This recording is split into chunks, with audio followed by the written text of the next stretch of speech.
तो क्या सिनेमाघरों का दौर अब खत्म हो गया है? ओटीटी के ज़माने में क्या अब कोई थिएटर जाता है? अगर आप भी ऐसा सोचते हैं तो पीवीआर आईनॉक्स के हालिया नतीजे आपको चौंका देंगे। आज हम इसी की कहानी में थोड़ा गहराई से उतरेंगे और समझेंगे कि क्या ये वाकई एक ब्लॉकबस्टर कमबैक है। देखिए, पिछले कुछ साल सिनेमा इंडस्ट्री के लिए बहुत मुश्किल रहे हैं। पहले महामारी और फिर ओटीटी का बढ़ता क्रेज। ऐसा लगने लगा था कि बड़े पर्दे का जादू शायद फीका पड़ रहा है। लेकिन क्या सच में ऐसा है, या फिर कहानी में एक नया मोड़ आ गया है? चलिए पता लगाते हैं। आज की हमारी पड़ताल 4 हिस्सों में बटी है। सबसे पहले हम उन जबरदस्त नंबर्स को देखेंगे जिन्होंने सबको हैरान कर दिया है। फिर हम उस असली हीरो की बात करेंगे जिसकी वजह से ये सब हुआ, यानी कि कंटेंट। इसके बाद हम कंपनी की फाइनेंशियल स्ट्रैटेजी को समझेंगे और आखिर में हम भविष्य पर नजर डालेंगे कि आगे क्या मौके हैं और क्या चुनौतियां। तो चलिए बिना किसी देरी के सीधे मुद्दे पर आते हैं। वो कौन से आंकड़े हैं, वो कौन से नंबर्स हैं जिनकी इतनी चर्चा हो रही है? ये रहा हेडलाइन नंबर, 103 करोड़ रुपए से भी ज्यादा। जी हाँ, यह है पीवीआर आईनॉक्स का सिर्फ एक तिमाही का प्रॉफिट, जो सच में कमाल का है। अब ये आंकड़ा और भी बड़ा इसलिए लगता है क्योंकि जरा सोचिए, ठीक पिछली तिमाही में कंपनी को 51 करोड़ का घाटा हुआ था, और घाटे से सीधा 100 करोड़ से ज्यादा के मुनाफे पे छलांग लगाना ये किसी फिल्मी टर्नअराउंड से कम नहीं है।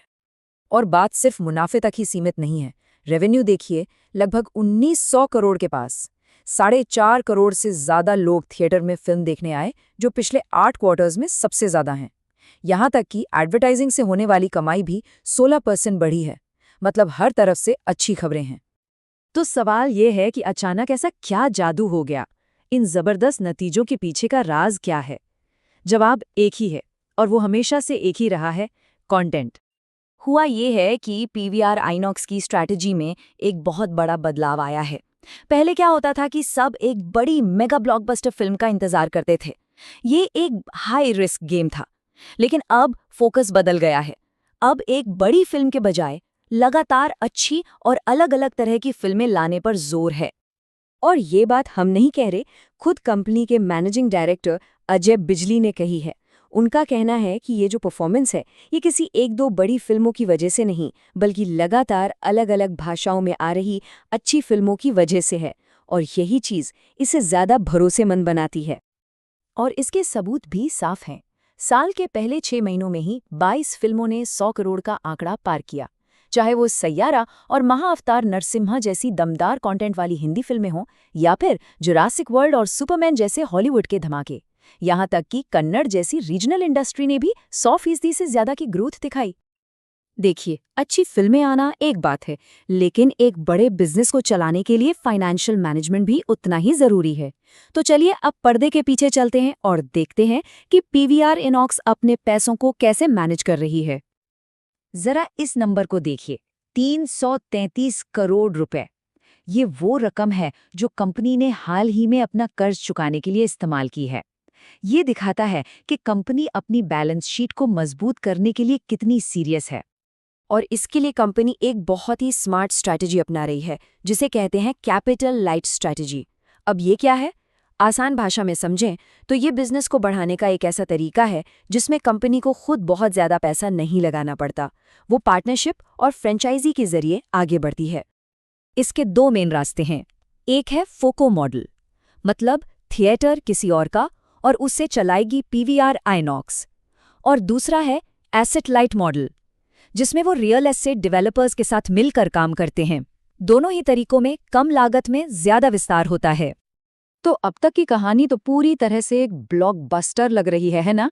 लेकिन हर फिल्म में कुछ ट्विस्ट और टर्न्स भी होते हैं। तो चलिए अब आगे देखते हैं कि पीवीआर आईनॉक्स के लिए कौन से ग्रीन लाइट्स हैं और कौन से रेड फ्लैग्स। तो अच्छी बातें क्या-क्या हैं? सबसे पहले 2 साल की सबसे तगड़ी परफॉर्मेंस, कर्ज में भारी कमी, कंटेंट की स्ट्रैटेजी सुपरहिट साबित हुई है, बिजनेस बढ़ाने का मॉडल भी स्मार्ट और टिकाऊ है, और आने वाली फिल्मों की लाइनअप भी काफी मजबूत दिख रही है। ये सब तो हैं ग्रीन सिग्नल्स।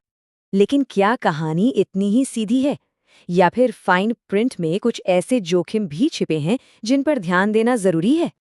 कुछ बातें हैं जो चिंता पैदा करती हैं। पहली, प्रोमोटर्स यानी कंपनी के मालिकों में अपने काफ़ी शेयर गिरवी रखे हैं। दूसरी, वर्चुअल प्रिंट फीस को लेकर कंपनी एक सरकारी जांच का सामना कर रही है। और तीसरी, एक छोटी सी बात यह है कि लोग थिएटर में खाने पीने पर थोड़ा कम खर्च कर रहे हैं, जिसका असर कमाई पर पड़ सकता है। और हाँ, कहानी में एक छोटा सा मज़ेदार ट्विस्ट भी है। कंपनी पर केचप के एक पैकेट के लिए 2000 रुपए का जुर्माना लगा था। क्यों? क्योंकि उस पैकेट पर रिटेल प्राइस नहीं लिखा था। ये बस एक छोटी सी पर दिलचस्प जानकारी है। तो कुल मिलाकर पीवीआर आइनॉक्स के पास सफलता की एक जबरदस्त स्क्रिप्ट तैयार है, एक शानदार कमबैक भी हुआ है। लेकिन सवाल यही है कि क्या वो भविष्य में आने वाले किसी भी अनचाहे प्लॉट ट्विस्ट से बच पाएगी? ये देखना वाकई दिलचस्प होगा कि इस फिल्म का क्लाइमैक्स कैसा होता है।